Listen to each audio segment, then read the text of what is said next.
Now at 6, this is Fox 61, Connecticut's news station. Another warm day here in Connecticut. Good evening, and thanks for joining us for the Fox 61 News at 6. I'm Brent Harden. And I'm Bridget Piorlo. The dry conditions continue tonight, so when will we finally get a break from these conditions? Yeah, Chief Meteorologist Rachel Frank joining us now. Rach, we need some rain. We absolutely do. That is an understatement at this point. And the next chance for showers is not until Sunday night and Monday morning, but that doesn't look like a soaking rain. So I think conditions will get worse before they get better. Once again, a common sight to see. The National Weather Service has issued a red flag warning across the state right through the day tomorrow. And what this means is that there is a higher risk for brush fires as we head through your Friday. There already has been. However, on top of that, we'll have gusty winds. So that will allow any fires that end up catching to spread even faster. So the National Weather Service just messaging this to make sure that people are extra vigilant, that you're not doing any outdoor burning, and that you're properly extinguishing any smoking materials.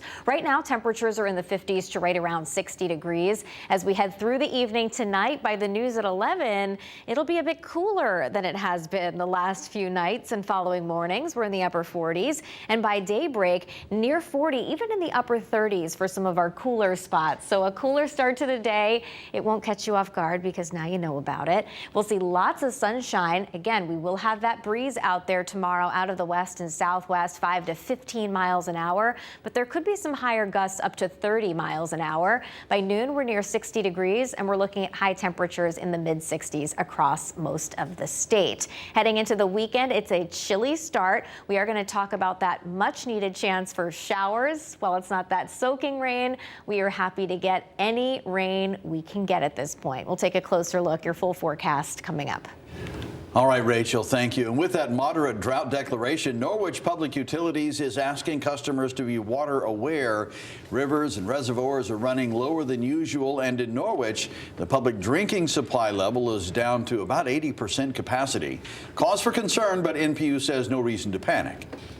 We're keeping a close eye on it and asking people to be a little bit more mindful in terms of their water use. So if you could take a shorter shower, if you could hold off on washing your car in the driveway or using a hose to clean up your driveway, make sure you're using a full load in your dishwasher or your washing machine. That'll save some water, and then collectively, if we can get enough of our customers to do that, it'll help us get through this challenging time. Now, moderate drought is the second of 5 stages of drought. Right now, water restrictions are voluntary, not mandatory.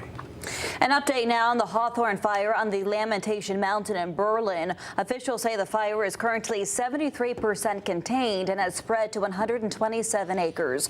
Crews are still watching for hot spots as dry conditions persist in the area. A portion of a park is now back open, and the Reservoir Loop and the Chauncey Peak is now accessible to visitors. The red and yellow blazed trails on the west side of the park remain closed tonight. The public is asked to respect these closures. Officials say until they say otherwise. Well, now to a Fox 61 follow-up. We're learning more tonight about a house fire in Plainville where a man escaped with his 2 dogs. The homeowner was taken to the hospital as a precaution and is now staying with relatives. Fox 61's Matt Karen explains how a quick response from the fire department and the quick actions of neighbors all helped prevent a tragedy. Well, neighbors say this fire got out of control very quickly, and the man who lived inside was lucky to get out. He's staying with family and likely won't be able to move back in for at least 6 months.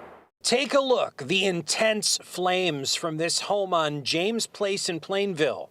We actually just got home last night and we saw flames coming through the woods area.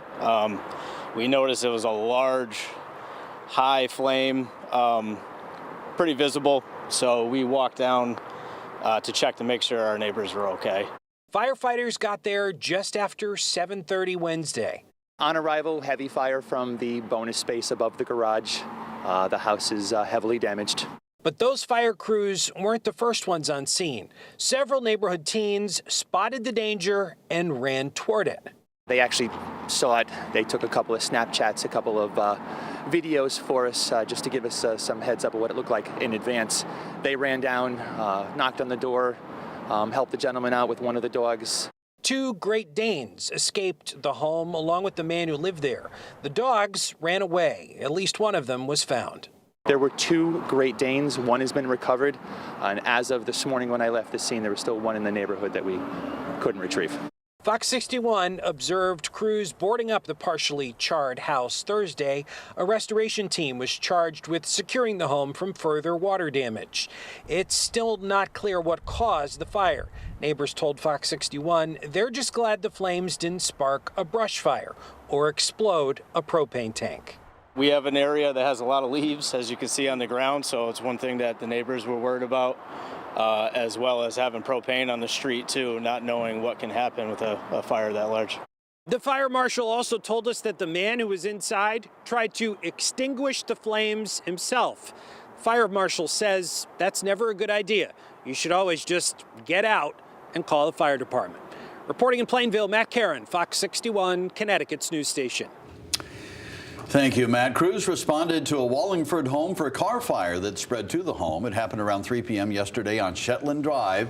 Officials say the fire likely extended to the home due to the very dry conditions we've been experiencing. No one was injured and no word yet on what caused the fire. Residents are reminded that there is an open fire ban that was issued last week. A new London man is facing charges after allegedly hitting a state police cruiser. Police say a trooper was slowing down to pull over someone on a traffic stop on I-95 North in Westbrook yesterday, and that's when his cruiser was hit by a car driven by Alvaro Portillo. The emergency lights and siren were activated on the cruiser at the time. The trooper was taken to the hospital with minor injuries. Portillo was arrested after failing field sobriety tests. Police believe a Hartford woman is behind her roommate's death. Giselle Victoria Gonzalez was arrested today and now faces murder charges in connection to the death of her roommate in Florida. That roommate, Rooney Leedy Medina Pacheco, was reported missing in December of 2022. Her body has not been found. Police say there were numerous inconsistencies in Gonzalez's story. Well, imagine forming a tenant union in your housing complex and then being evicted by your landlord for no reason given. This is something Connecticut lawmakers say is happening here in our state and across the country. And now they are proposing a new federal law to try and stop actions like that. Fox 61's Julia LeBlanc is outside the Blake Street apartments where one of the state's first tenant unions was formed. Julia. The Blake Street Tenant Union formed about 2 years ago, but there are loopholes in the law that don't keep them and other unions totally protected. Now, Connecticut lawmakers want to pass a federal law that would give them more rights. I moved into the Blake Street apartments in the middle of winter without heat and lacking landlord communication. Sophie Candle is one of many now part of a movement happening across the state where tenants are pushing back against the abuse of power by several landlords. That's all we ask for in a home is safety, security, stability. The Blake Street Tenant Union is the first in the state to win a collectively bargained lease agreement with extra protections for renters. This after the building's owner tried to evict 17 individuals and families with no explanation. I'm proud of Connecticut as a state that our senators are the ones introducing this legislation. U.S. Senator Richard Blumenthal and others are introducing a new bill to give federal protections for tenants when they form a union and provide them resources.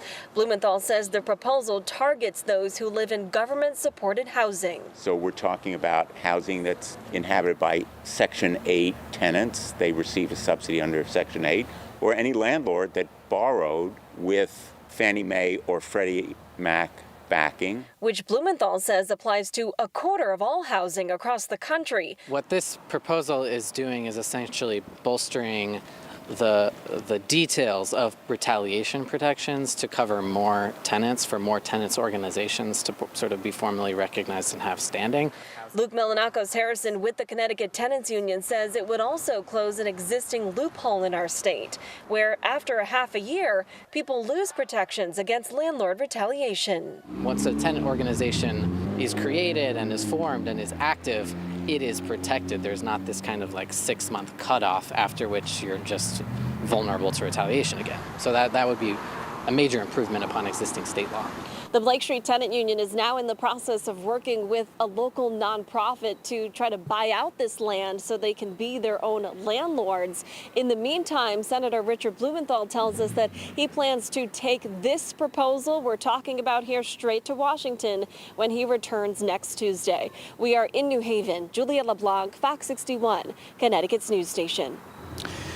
All right, Julia, thank you. President-elect Donald Trump is looking ahead to his transition back to the White House, and within the past half hour, Trump announced he is naming his campaign chief, Susie Wiles, as his chief of staff. She would be the first woman to hold that role. Some of the other names being considered for his cabinet include Senator Marco Rubio for Secretary of State, as well as former opponents, North Dakota Governor Doug Burgum and Vivek Ramaswamy. For the first time since election night, President Biden addressed the nation. Speaking from the Rose Garden, the president said he would ensure a peaceful transition of power. He urged all Americans to turn down the temperature on divisiveness. I know for some people, it's a time for victory, to state the obvious. For others, it's a time of loss. Campaigns are contests of competing visions. The country chooses one or the other. We accept the choice the country made. I've said many times, you can't love your country only when you win. Now, Congress will validate the electoral votes January 6th. Trump will then take the oath of office on Inauguration Day, which is January 20th. Breaking news now. 3 people are charged in connection to the death of former One Direction singer Liam Payne. The 3 suspects' identities have not yet been released, but prosecutors say they include a person who was with the singer often, a hotel staffer who allegedly gave Payne cocaine during his stay in Buenos Aires, and a drug dealer. Payne died last month after falling from the balcony of his hotel room. Payne's toxicology report shows his body had traces of alcohol, cocaine, and a prescribed antidepressant in the moments before his death.